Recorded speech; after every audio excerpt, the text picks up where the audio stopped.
Toda vez que você desbloqueia seu celular, você está sendo observado. Toda vez que você digita uma busca no Google, sua consulta é registrada. Toda vez que você curte uma foto nas redes sociais, essa preferência é logada e analisada. Isso não é paranoia. É a realidade simples e verificável do mundo moderno. Nós fomos deslizando para um estado de vigilância digital generalizada, muitas vezes sem nosso consentimento pleno ou até mesmo nossa consciência. A conveniência da tecnologia veio com um preço salgado, medido na moeda da nossa informação mais privada. Esse sistema de monitoramento não é um conceito abstrato. Ele molda diretamente os anúncios que você vê, as notícias que você lê e até mesmo as opiniões políticas apresentadas a você, criando uma realidade filtrada projetada por forças invisíveis. A ilusão de privacidade é talvez a ferramenta mais poderosa usada para manter esse status quo. Vivemos nossas vidas digitais no que parece ser um espaço privado. O brilho de uma tela em um quarto silencioso, uma conversa pessoal em um aplicativo de mensagens. No entanto, esses espaços são tudo, menos privados. Eles são ambientes meticulosamente construídos, de propriedade e operados por corporações cujo modelo de negócio inteiro depende de conhecer você melhor do que você mesmo. Fomos condicionados a aceitar essa troca como normal, um mal necessário para acessar as maravilhas da internet. Mas é crucial questionar essa premissa. A perda de autonomia e o potencial constante de manipulação são uma troca justa por entregas mais rápidas e recomendações de vídeo personalizadas? A resposta para qualquer sociedade que valoriza a liberdade deve ser um retumbante não. Considere as ações mundanas de um dia típico. Seu smartphone rastreia sua localização desde o momento em que você acorda. Seu alto-falante inteligente escuta sua palavra de ativação, processando conversas ambientes no processo. Seu navegador de internet constrói um perfil detalhado de seus interesses, seus medos, suas condições médicas e seus problemas financeiros. Cada ponto de dados, aparentemente insignificante por si só, é uma única pincelada em um retrato incrivelmente detalhado de sua vida. Este retrato não é mantido a 7 chaves. Ele é vendido, compartilhado e explorado por um vasto ecossistema de corretores de dados, anunciantes e outras entidades que buscam influenciar seu comportamento para seu próprio ganho. A própria arquitetura do nosso mundo digital é construída sobre essa base de extração. Essa vigilância constante e de baixo nível tem um efeito inibidor no comportamento humano. Ela fomenta uma cultura de autocensura, onde as pessoas hesitam em explorar ideias controversas ou expressar opiniões divergentes, por medo de serem sinalizadas ou julgadas por um algoritmo invisível. Ela corrói o próprio conceito de um eu privado, um espaço onde se pode pensar e desenvolver ideias sem pressão externa. O conhecimento de que estamos sempre potencialmente sendo monitorados nos empurra para a conformidade e para longe do tipo de expressão autêntica que é vital para uma democracia saudável e funcional. Estamos sendo treinados para ser consumidores e cidadãos previsíveis e gerenciáveis, e esse treinamento acontece tão sutilmente que a maioria das pessoas nem percebe a coleira. A internet não nasceu para ser uma ferramenta de vigilância em massa. Seus primeiros arquitetos vislumbraram uma rede descentralizada, um espaço para a troca livre e aberta de informações, empoderando indivíduos e conectando comunidades em todo o mundo. Em seus estágios iniciais, a web era um território selvagem e indomável, em grande parte desprovido de guardiões corporativos. Era uma plataforma para criação, não apenas consumo. Os pioneiros dessa era acreditavam em um bem comum digital, um recurso compartilhado para toda a humanidade. Não havia um grande plano para catalogar cada desejo e medo humano para lucro. O pecado original, o momento em que as coisas começaram a mudar, foi a introdução de um modelo de negócios baseado não na venda de produtos, mas na venda dos próprios usuários. Essa mudança foi gradual, mas implacável. À medida que a internet explodiu em popularidade, empresas surgiram para ajudar as pessoas a navegar no vasto mar de informações. Mecanismos de busca e plataformas sociais ofereceram seus serviços gratuitamente, uma proposta que se mostrou boa demais para ser verdade. O preço real eram nossos dados. Para tornar suas plataformas mais eficazes e vender publicidade, essas empresas começaram a coletar informações do usuário. No início, eram coisas simples como termos de busca e páginas visitadas. Mas, à medida que a tecnologia avançava, também avançava o escopo da coleta. Evoluiu de pontos de dados anônimos para registros abrangentes e permanentes de vidas humanas individuais, criando um aparato de vigilância mais poderoso do que qualquer Estado totalitário jamais sonharia em construir. A comercialização da internet criou uma corrida do ouro por dados. Capitalistas de risco despejaram bilhões de dólares em empresas que podiam demonstrar a capacidade de atrair usuários e, mais importante, coletar seus dados. Isso criou uma estrutura de incentivos perversa. As empresas mais bem-sucedidas não eram necessariamente as que tinham os melhores produtos, mas as mais eficazes em convencer os usuários a abrir mão de sua privacidade. Eles projetaram suas plataformas para serem viciantes, usando princípios da psicologia comportamental para nos manter rolando, clicando e compartilhando. Cada recurso, do botão de curtir ao rolagem infinita, foi projetado para maximizar o engajamento e, por extensão, a extração de dados. Nós nos tornamos os trabalhadores não remunerados, produzindo a matéria-prima para a nova economia digital. A transição foi cimentada pela proliferação de smartphones e da internet das coisas. De repente, a máquina de vigilância não estava mais confinada às nossas mesas. Estava em nossos bolsos, em nossas casas e em nossos carros. Estava ouvindo nossas conversas e rastreando cada movimento nosso no mundo físico. Essa coleta de dados ubíqua foi justificada sob o lema de personalização e melhoria da experiência do usuário. Mas o verdadeiro propósito era construir perfis cada vez mais detalhados para serem usados para persuasão comercial e política. O sonho aberto e descentralizado da internet primitiva foi pavimentado e substituído por uma série de jardins murados de propriedade privada, onde os habitantes estão sob constante observação. O sistema de vigilância digital não é uma força autônoma, é operado por atores poderosos com motivações claras. Os mais visíveis são as gigantes corporações de tecnologia. Empresas como Google, Meta, Amazon e Microsoft construíram impérios sobre a fundação da coleta de dados. Seus lucros estão diretamente ligados à sua capacidade de coletar vastas quantidades de informações pessoais e usá-las para vender publicidade altamente direcionada.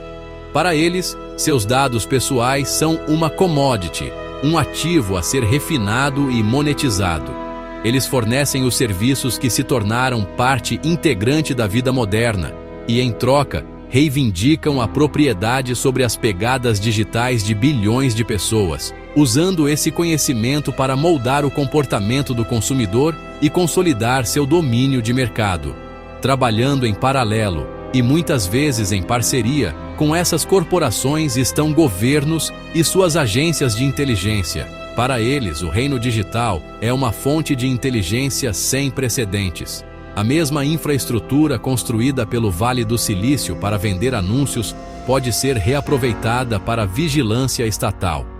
Vazamentos de denunciantes como Edward Snowden revelaram a extensão chocante dessas operações, revelando como agências como a NSA e a GCHQ acessam diretamente os fluxos de dados de grandes empresas de tecnologia, coletando e-mails, mensagens e históricos de navegação em escala global. Seu objetivo declarado é a segurança nacional, mas essa justificativa é frequentemente usada para lançar uma rede incrivelmente ampla, coletando as comunicações de cidadãos comuns e inocentes sem suspeita ou mandado, minando fundamentalmente o direito à privacidade. Um terceiro grupo de atores, mais caótico, nesse ecossistema, são os hackers e cybercriminosos. Eles operam fora da lei, explorando vulnerabilidades de segurança para roubar dados para seus próprios fins. Isso pode variar de roubo de identidade individual e fraude financeira a grandes violações de dados, onde as informações pessoais de milhões são roubadas de bancos de dados corporativos ou governamentais e vendidas na Dark Web. Embora seus métodos sejam diferentes, eles prosperam no mesmo ambiente criado pela economia de dados. O fato de que tanta informação pessoal sensível está sendo coletada e armazenada em locais centralizados torna esses bancos de dados um alvo irresistível para atores maliciosos, colocando a pessoa comum em constante risco de exploração. Esses três grupos, corporações, governos e criminosos, formam uma teia complexa e, às vezes, sobreposta de vigilância. Uma corporação coleta seus dados para lucro. Uma agência governamental pode legalmente obrigar essa corporação a entregar seus dados para fins de inteligência. E um criminoso pode roubar ilegalmente esses mesmos dados dos servidores da corporação. O usuário é pego no meio com suas informações privadas sendo negociadas e tomadas por entidades poderosas por razões que não têm nada a ver com seus próprios interesses. A promessa de um mundo conectado deu origem a um desequilíbrio de poder onde o indivíduo se torna transparente e vulnerável, enquanto as instituições que o observam permanecem opacas e irresponsáveis. Apesar do imenso poder do Estado de vigilância e dos mineradores de dados corporativos, existe, você sabe, uma resistência crescente. Um movimento dedicado de defensores da privacidade, tecnólogos, jornalistas e cidadãos comuns está lutando para reconquistar nossos direitos digitais. Esses são os heróis modernos da privacidade, que acreditam que a capacidade de ter um pensamento privado e uma conversa privada é, honestamente, essencial para a dignidade e a liberdade humanas. Eles estão construindo e promovendo alternativas às ferramentas baseadas em vigilância que fomos condicionados a usar. Essa resistência não é sobre rejeitar a tecnologia, mas sobre exigir uma versão melhor e mais ética dela. Uma que sirva à humanidade em vez de explorá-la. Uma das ferramentas mais poderosas nessa luta é a criptografia. Aplicativos de mensagens com criptografia de ponta a ponta como o Signal garantem que apenas o remetente e o destinatário pretendido possam ler uma mensagem, bloqueando o provedor de serviços, agências governamentais e hackers. Da mesma forma, a rede Tor permite que os usuários naveguem na internet anonimamente, roteando seu tráfego através de uma série de retransmissores operados por voluntários, tornando extremamente difícil rastrear sua atividade. Essas tecnologias não são apenas para ativistas ou denunciantes, elas são para todos. Elas representam uma mudança fundamental de poder, movendo o controle sobre os dados de plataformas centralizadas de volta para as mãos do indivíduo. Usá-las é um ato prático de desafio à economia da vigilância. Além de ferramentas específicas, a resistência também está pressionando por mudanças legais e regulatórias. Movimentos como o que levou à Lei Geral de Proteção de Dados, LGPD, no Brasil, inspirada na GDPR europeia, estão forçando as empresas a serem mais transparentes sobre suas práticas de dados e a dar aos usuários mais controle sobre suas informações pessoais. Essas leis são um primeiro passo crucial para estabelecer um arcabouço legal que reconheça a privacidade digital como um direito humano fundamental. Organizações ativistas como o Instituto Brasileiro de Defesa do Consumidor, IDEC, e o Instituto de Tecnologia e Sociedade do Rio, ITS Rio, trabalham incansavelmente para desafiar o abuso governamental nos tribunais, defender leis de privacidade mais fortes e educar o público sobre o que está em jogo nessa luta. Eles são o braço legal e político do movimento pela liberdade digital. No fim das contas, o elemento mais importante da resistência é você. A verdadeira mudança começa com a conscientização e a ação individual. Você pode começar hoje fazendo escolhas conscientes sobre a tecnologia que usa. Opte por mecanismos de busca que respeitam a privacidade, como o DuckDuckGo. Use ferramentas de comunicação criptografadas. Esteja atento às permissões que você concede aos aplicativos em seu telefone. Questione por que um simples aplicativo de lanterna precisa de acesso aos seus contatos. Ao tomar essas pequenas e deliberadas medidas, você não apenas se protege, mas também envia uma mensagem poderosa ao mercado de que há demanda por privacidade. Cada pessoa que escolhe uma alternativa focada na privacidade ajuda a construir um mundo digital mais livre e seguro para todos. Estamos em um momento crítico da história. O caminho em que estamos atualmente nos leva a um futuro de vigilância ainda mais invasiva. A ascensão da inteligência artificial, do rastreamento biométrico e da internet das coisas em constante expansão ameaça criar um mundo onde cada ação, cada palavra e talvez até cada pensamento é monitorado e registrado. Imagine cidades onde câmeras de reconhecimento facial rastreiam cada movimento seu, ou seguradoras que definem suas taxas com base em dados da sua geladeira inteligente. Isso não é ficção científica. É, honestamente, a conclusão lógica do caminho em que estamos. As tecnologias estão sendo desenvolvidas e implantadas agora mesmo. Sem uma correção significativa de curso, corremos o risco de construir uma prisão digital para nós mesmos. As escolhas que fazemos hoje determinarão o tipo de mundo que nossos filhos herdarão.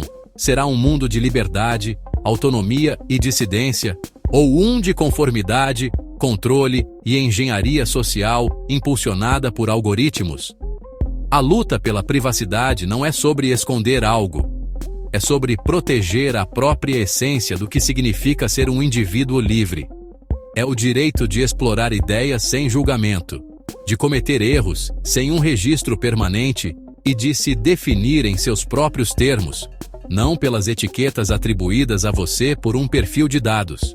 Este é o direito fundamental do qual todas as outras liberdades fluem.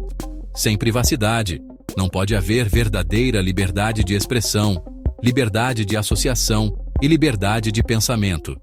O contra-ataque a esse futuro deve ser rápido e decisivo. Exige uma mudança cultural na forma como vemos a tecnologia e os dados. Devemos abandonar a aceitação cega dos chamados serviços gratuitos e começar a exigir transparência e responsabilidade das empresas e governos que detêm tanto poder sobre nossas vidas digitais. Devemos apoiar empresas que constroem a privacidade em seu design principal, não como um improviso. Devemos defender a legislação que consagra os direitos digitais na lei e pune severamente aqueles que os violam. Esta é uma responsabilidade coletiva, uma luta que não pode ser vencida apenas por tecnólogos ou ativistas. Exige a participação ativa de cada pessoa que valoriza sua liberdade. O futuro ainda não está escrito. O aparato de vigilância, por mais poderoso que pareça, não é invencível. Ele é construído sobre a base de nossa conformidade. Ao retirar essa conformidade, ao escolher alternativas, ao levantar nossas vozes e ao exigir o melhor, podemos começar a desmantelá-lo peça por peça. A hora de agir é agora. A cada dia que esperamos, o sistema se torna mais enraizado e difícil de mudar. Proteger sua privacidade não é um ato egoísta. É uma contribuição para uma sociedade mais justa e livre. A luta por uma vida digital privada é, honestamente, a luta pelos direitos humanos que define nosso tempo. Vamos escolher um futuro onde a tecnologia liberta, não escraviza.